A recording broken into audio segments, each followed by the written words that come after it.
அனைவருக்கும் வணக்கம். நாம் ஞானபிதா சுவாமி சிவானந்த பரமஹம்சர் அவர்களால் அருளி செய்யப்பட்ட சித்த வேதத்தை வாசித்துக் கொண்டிருக்கிறோம். இதுவரையிலும் 5 அத்தியாயங்களை வாசித்து முடித்திருக்கிறோம். இன்று முதல் 6வது அத்தியாயத்தை வாசிக்க இருக்கிறோம். கடந்த அத்தியாயத்திலே ஜீவன்தான் சகலத்திற்கும் ஆதி, ஜீவன்தான் சிருஷ்டிக்கிறது, ஜீவனிலிருந்து வெளிப்பட்டு வந்த ஜீவசக்தியாகிய வாயுதான் சகலமாகவும் இருக்கிறது என்கிற கருத்துக்களை பார்த்தோம்.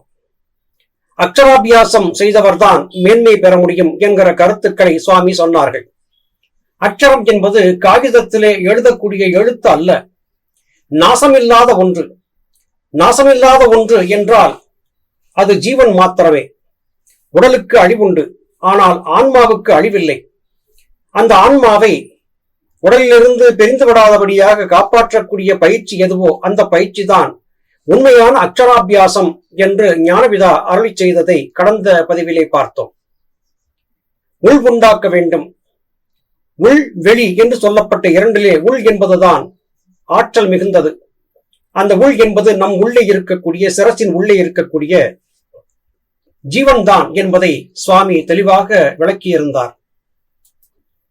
இன்றைய பதிவிலே மேலும் சிருஷ்டி என்பது குறித்தான பல நுணுக்கங்களை சுவாமி சொல்ல கேட்க இருக்கிறோம். சிஷ்யர் கேட்கிறார், சுவாமி, முன் அத்தியாயத்தில் விவரித்த விதமாகத்தான் சிருஷ்டி என்று எனக்கு பூரண நம்பிக்கையாயிற்று. ஆயினும் நானாவிதமாக இயற்கையின் வித்தியாசம் காணப்படுகிறது.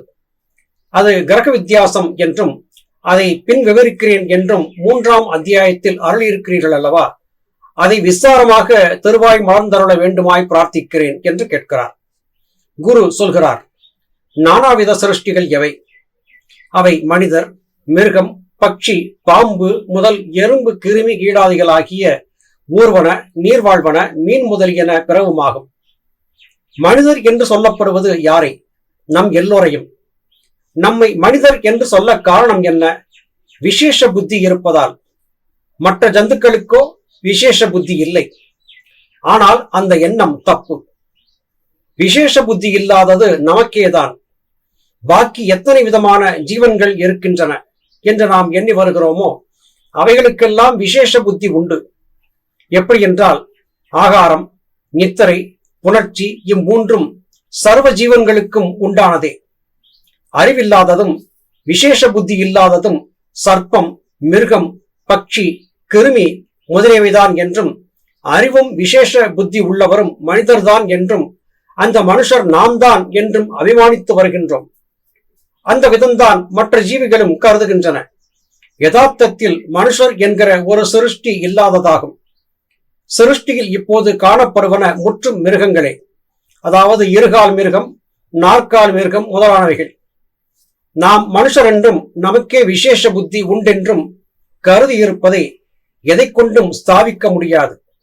காரணம் யாதெனில், நாம் ஒரு கிளிப்பிள்ளையை வளர்த்தி கொஞ்சம் நாள் அதோடு பழகி அக்கா அக்கா, ரங்கா ரங்கா, ஐயா ஐயா என்று பலவிதமாக சொல்ல கற்றுக் கொடுக்கிறோம். அதையெல்லாம் அது ஊக்கத்துடன் கிரகித்து நாம் பேசுகிறது போலவே தவறாமல் அதுவும் பேசுகிறது. அந்த கிளிக்கு விசேஷ புத்தி இல்லாவிட்டால் நம்முடைய வார்த்தைகளை கிரகிப்பதற்கும் அதன்படி பேசுகிறதற்கும் முடியாது. நாம் எத்தனை காலம் அந்த கிளியோடு பழகியிருந்தும் விசேட புத்தி உள்ளவர்களான நமக்கு அக்கிளியின் சுயபாஷையாகிய சப்தத்தை கிரகிக்கவோ அறிவதற்கோ முடிகிறதில்லை. சிஷ்யர் கேட்கிறார், சுவாமி, கிளிக்கும் மிருகங்களுக்கும் சுயபாஷையான ஒரு பேச்சு இல்லையே? குரு சொல்கிறார், அந்தப்படி சொல்லக்கூடாது. உலகில் எத்தனை வகை பிராணிகள் இருக்கின்றனவோ அத்தனை வகை பாஷைகளும் உண்டு. ஆனால் அவைகளை நாம் அறிந்ததில்லை. அது எப்படி எனில், உமக்கு தமிழ் பாஷை மாத்திரம் தெரியும். அப்படி இருக்க உமது முன்னிலையில் இந்துஸ்தானிக்காரர் இந்துஸ்தானியும் இங்கிலீஷ்காரர் இங்கிலீஷையும் தெலுங்கர் தெலுங்கையும் பேசினால் உமக்கு அர்த்தப்படுவதுண்டோ? இல்லை. ஏன்? அந்த பாஷை எனக்கு தெரியாததால். இதே பிரகாரம்தான் பட்சி, மிருகம் முதலானவை என்று எண்ணி வருகின்றவைகளுக்கும் பாஷை உண்டு. அதை படித்து பழகாததனால் நமக்கு தெரிகிறதில்லை. தவிர மிருகங்கள் என்று நாம் கருதி வருபவைகளாகிய பிராணிகள் மேய்ந்து கொண்டிருக்கும் போது அவற்றில் ஒன்று காணாமல் போனதே ஆனால் மற்றவை அதை சப்தித்து கூப்பிடுகின்றன. அவை கூப்பிட்டுக் கொண்டிருக்கின்ற தொனி தவறிப்போன மிருகம் கேட்டு தன்னை கூப்பிடுகின்றன என்று அறிந்து பதில் தொனி கொடுத்து ஓடி வந்து சங்கத்தில் சேருகிறது. இந்த பிரகாரமே பட்சிகளிலும் ஊர்வன வகைகளிலும் ஏற்படுவதை நாம் காண்பதில்லையோ? உண்டு. அப்பொழுது அவைகளுக்கும் பாஷைகள் உண்டாகி இருந்தன அல்லவா? அவைகள் தங்கள் பாஷையிலே கூப்பிடுவதும் பேசுவதும் உண்டு. அதை அவைகள் அறிதலும் அனுசரித்தலும் செய்கிறதுண்டு. ஆனால் அது நமக்கு அறியாமல் இருக்கின்றதற்கு காரணம் என்ன? நாம் அந்த பாஷைகளை படியாததனால். அது எப்படி எனில், மனுஷர் என்று அபிமானிக்கின்ற நாமே வேறு பாஷைகளில் பேசும்போது அப்பாஷைகளை படியாததனால் தெரிந்து கொள்ள முடிவதில்லையே. அதே பிரகாரமே பட்சி, மிருகாதிகள் என்று உங்களால் சொல்லப்படுகின்றவையின் பாஷைகளையும் படிக்காததனால் அறிந்து கொள்வதில்லை. ஆனால் அவைகளோ எனில் நாம் எந்த பாஷையில் பேசினாலும் அதை அறிந்து அனுசரித்து நடக்கின்றன. எவ்வாறெனில், பாஷை மாறுபடுகின்ற அந்நிய தேசத்திலிருந்து நாம் ஒரு எருதை தமிழ் தேசத்திற்கு கொண்டு வந்து ஏர் உழ வேண்டி நுகம் வைத்து கலப்பை கட்டி வயலில் ஒழுகிற போது வலதுபுறம் இடதுபுறம் நேராக நட என்று எப்படியெல்லாம் சொல்லுவதை கேட்டு அதை அனுசரித்து அந்த பிரகாரம் செய்கின்றதல்லவா? இது மாத்திரமல்ல, காட்டு மிருகங்கள் என்று நாம் சொல்லுகின்ற சிங்கம், யானை, புலி, சிறுத்தை, கரடி இவைகளை பிடித்து அநேக விதமான தேக அபியாசங்களை கற்றுக் கொடுத்து சில சர்க்கசுகளில் கொண்டு வந்து ஆட்டி வைக்கிறார்கள். அவைகளும் அதே பிரகாரம் ஆடுகின்றன. இது நமக்கு அனுபவம் அல்லவா? இந்த பிரகாரம் ஆடுவதனால் அவைகளுக்கு விசேஷ புத்தி உண்டென்றோ இல்லை என்றோ நாம் கருத வேண்டியது உண்டென்றேதான். தவிர நமக்கு விசேஷ புத்தி இல்லை என்றும் விசேஷ புத்தியும் அறிவும் உள்ளது மிருகம் முதலவைகளுக்குத்தான் என்பதற்கு திருஷ்டாந்தம், உங்களுடைய மாட்டுத் தொழுவத்தில் பிறந்து வளர்ந்த ஒரு எருதையோ எருமையையோ வேறு ஏதேனும் ஒன்றையோ அமாவாசை இருட்டில் அது முன்பின் யாதொரு வழியும் அறியாத ஒரு காட்டிற்கிடையே ஒரு ஆற்றை கடத்தி 10 20 மைலுக்கு அப்பால் அதற்கு யாதொரு இம்சையும் இல்லாமல் உள்ள இடத்தில் விட்டுவிட்டு வந்தால், அந்த நாற்காலியை யாராவது பிடித்து கட்டாமல் இருந்தால் எப்படியும் 4-5 நாளில் கண்டிப்பாக தன்னுடைய இடத்திற்கே வந்து சேரும் அல்லவா? நம்மில் மனுஷர்கள் என்று அபிமானித்து வருகின்ற ஒரு எருகாலியை இவ்விடமிருந்து சுமார் 10 அல்லது 20 மைல் தூரத்தில் இருப்பதும் முன்பு போகாததும் அறியாததுமான ஒரு பெரிய பட்டணத்தில் சாதாரண ஜனங்கள் உலாவுகிற பப்ளிக் ரோட்டில் பகல் சமயம் கூட்டிக் கொண்டு போய் பட்டணத்தின் மத்தியிலே விட்டுவிட்டு போனால் அந்த ஆள் மறுபடி தன் சொந்த இடம் திரும்பி வருவதற்கு வேறொருவர் உதவி இல்லாமல் வழியை கேட்காமலோ வந்து சேர முடியுமா? முடியாது. மற்றவர் உதவி இல்லாமலும் வழி கேட்காமலும் திரும்பி வர முடியாது. ஏன்? விசேஷ புத்தியும் அறிவும் உள்ளது மனிதர்களுக்குத்தான் என்றும் அம்மனிதர் நாமே என்றும் முன்னமே நீ சொன்னீர் அல்லவா? திரும்பி வர முடியாத காரணம் என்ன? மிருகங்கள் முதலானவைகள் விசேஷ புத்தியும் அறிவும் இல்லாதவர்கள் என்று சொன்னீர் அல்லவா? ஆனால் அதுகள் வேறொருடைய உதவி என்று தானே முன் இருந்த இடத்திற்கு எப்படி வந்து சேர்ந்தது? அது தானாகவே வந்து சேர்ந்தது. அப்போது யாருக்கு விசேஷ புத்தி? மிருகாதிகளுக்கு. விசேஷ புத்தி உள்ளவர் யார்? மனுஷர். அப்போது மனுஷர் என்று சொல்லப்பட்டவர் யார்? இதுவரை மிருகம் முதலவைகள் என்று நாம் எண்ணி வந்தவைகள் மனிதர்கள். மிருகம் என்று சொல்லப்படுகிறது எவை? இதுவரை மனிதர் என்று அபிமானித்து வந்திருந்த நாம் எல்லோரும் தான். இப்படி சுவாமி சொல்கிறார்.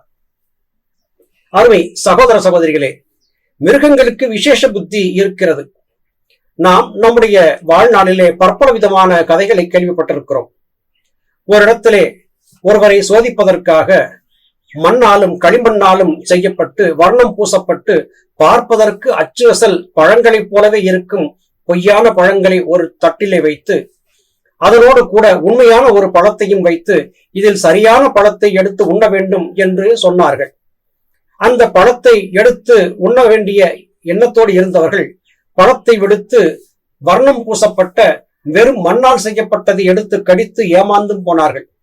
அதே வேளையிலே அறிவாளியான ஒருவன் தன்னுடன் கொண்டு வந்திருந்த ஒரு கிளியை அந்த பழத்தின் மீது வைத்த போது அது சரியாக மண்ணால் செய்யப்பட்ட பழங்களை எல்லாம் தாண்டி உண்மையான பழத்தை கவ்வி எடுத்தது. இதை பற்றி நாம் விக்ரமாதித்தன் என்கிற மன்னனுடைய வரலாற்றிலே பார்த்திருக்கிறோம். அப்படி பார்க்க போகும்போது மண்ணால் செய்யப்பட்டு அடையாளம் காண முடியாதபடி உருவாக்கி வைக்கப்பட்ட பொய்யான பழத்திலிருந்து உண்மையான பழத்தை நாம் கண்டறிய முடியவில்லை. ஆனால் எந்த விதமான தடையும் இல்லாமல் கிளி ஒன்று சர்வசாதாரணமாக அதை கண்டுபிடித்து விடுகிறது. இது பறவைகளுக்கு இருக்கும் விசேஷ புத்தியை குறிப்பிடுகிறது. என்னுடைய நண்பர் ஒருவர் மதுரையிலே தன் வீட்டிலே பாதுகாப்பிற்காக நாய் ஒன்றை வளர்த்து வந்தார். அந்த நாய் ஒரு சமயம் தீபாவளி நேரத்திலே அருகாமையிலே இருந்த வீடுகளிலே வெடிச்சத்தம் கேட்டதை பார்த்து பயந்து அலறி போய் திறந்திருந்த கதவு வழியாக வெளியே ரொம்ப தூரம் ஓடிவிட்டது. ஓடிவிட்ட அந்த நாயை தேடி நாயின் உரிமையாளர் அலைந்து கொண்டிருந்தார். ஒரு வார காலம் ஆயிற்று. நாய் வந்தபாடில்லை. ஏதோ ஆகிவிட்டது என்று வேதனையுற்றிருந்த போது சரியாக ஒரு வாரத்திற்கு பிறகு நாய் வீடு தேடி வந்துவிட்டது. ஒரு வாரத்திற்கு பிறகு வந்த அந்த நாய் தெருநாய்களோடு சண்டையிட்டு ஆங்காங்கே சில காயங்களோடு வந்து சேர்ந்தது. அதன் பிறகு அந்த நாயை முறையாக மருத்துவ சிகிச்சைக்கு உட்படுத்தி அந்த நாயை வீட்டிலே மறுபடியும் பக்குவமாக வளர்த்து வந்தார்கள். இங்கே வெடிச்சத்தம் கேட்ட போது வெகு தூரத்திற்கு திரும்புகிற திசையெல்லாம் வெடிச்சத்தம் கேட்ட காரணத்தால் எத்தனை மைல் தூரத்திற்கு அந்த நாய் ஓடி இருந்தது என்று அந்த நாய்க்கு மட்டும்தான் தெரியும். எத்தனை தூரம் சென்றிருந்தாலும் அந்த நாய் அடுத்த ஒரு வாரத்திலே தன்னுடைய எசமானரின் வீட்டை தேடி கண்டுபிடித்து வந்து சேர்ந்து விட்டது.